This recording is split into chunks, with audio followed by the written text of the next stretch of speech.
is 8 Minute Climate Fix, a podcast helping you understand the energy and climate challenge in just a few minutes. I'm your host, Paul Schuster. The power market is complex. Most of us will never need to worry about the thousands of details that make up the price on our utility bill.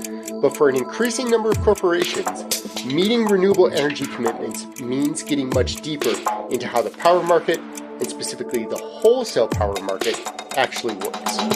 I won't be able to dissect all the nuances of the wholesale market, but in 8 minutes today, I'm hoping that I can cover at least on how the power pricing model works and the risks that companies may be exposing themselves to when negotiating PPAs, VPPAs, or other contracts that participate in that wholesale market.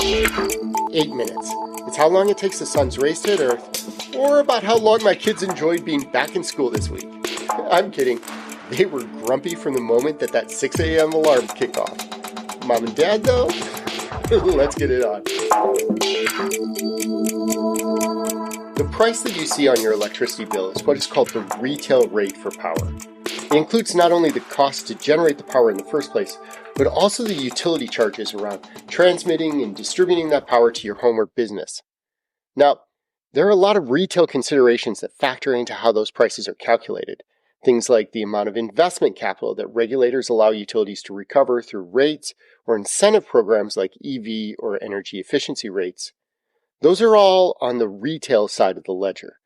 They're adders or modifiers to the core cost of power, which the utility or retail electric provider that you use has to go out and buy.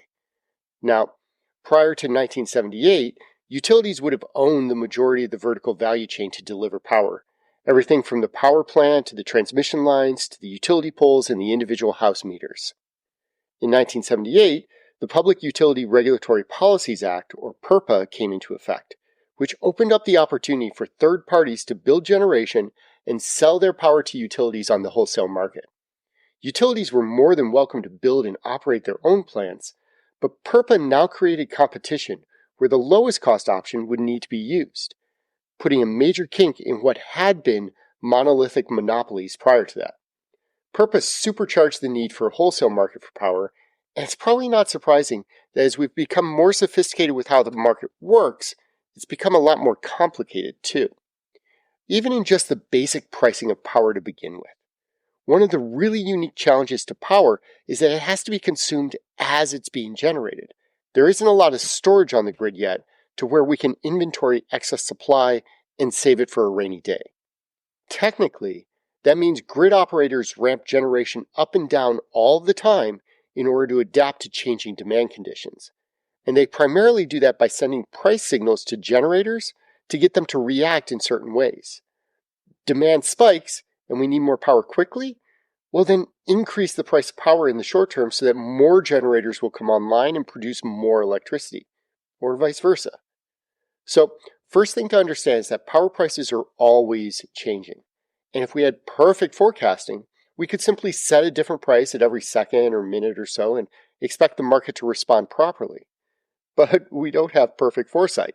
So we actually use a few different increments of time to price power, combining all of them to both finalize the actual costs of the energy provider, as well as provide economic ways to hedge the risks around inaccurate forecasts.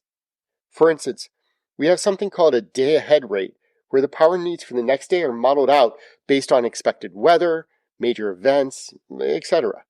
And the grid operator seeks bids on which generators are able to provide and at what price for each hour of the subsequent day.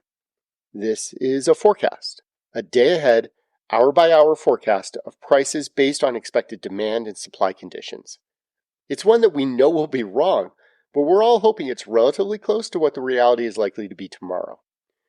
When we talk about power purchase agreements or virtual PPAs that utilities or even increasingly large corporations are signing, it's often based on this day-ahead rate. But that may not be the actual price of power. See, once tomorrow arrives and demand starts to fluctuate, real-time conditions are likely to be different than that forecast. And the pricing that should have been used may be different than the pricing that was designated in that day-ahead rate.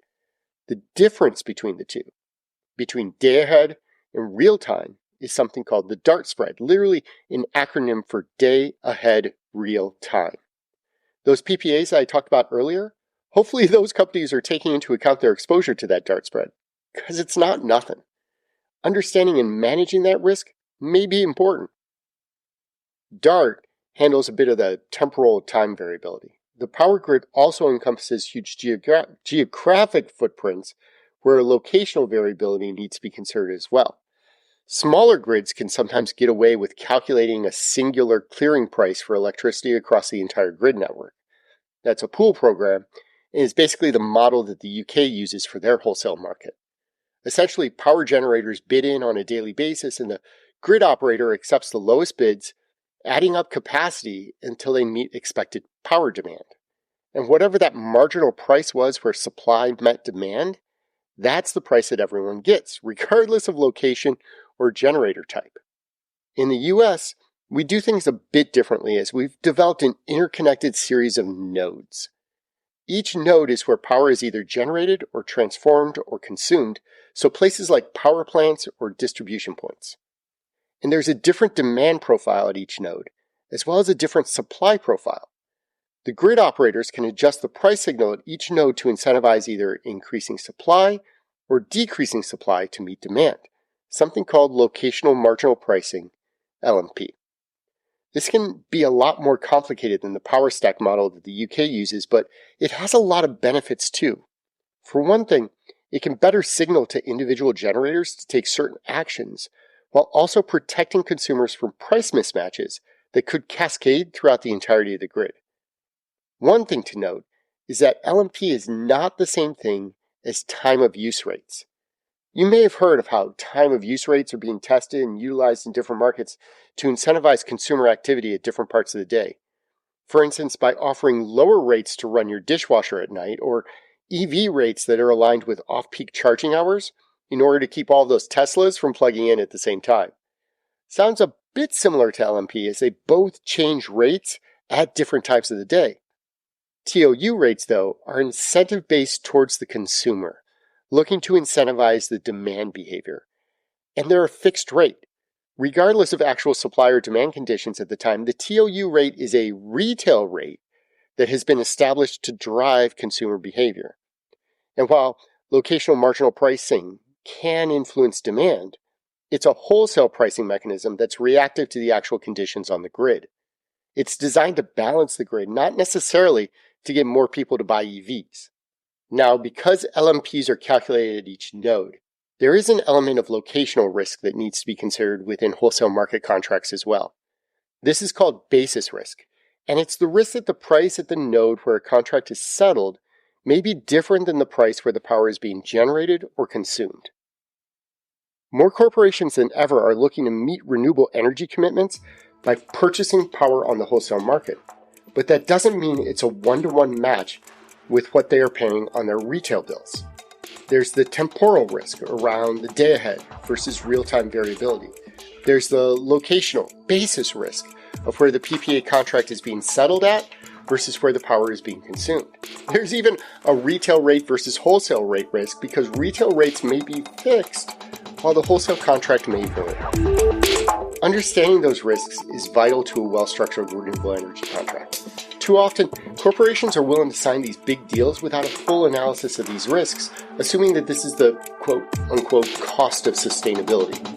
But it doesn't need to be. It just needs to be understood, modeled, and prepared for just like any other financial transaction that the company takes on. I'm Paul Schuster, and this has been your 8 Minutes.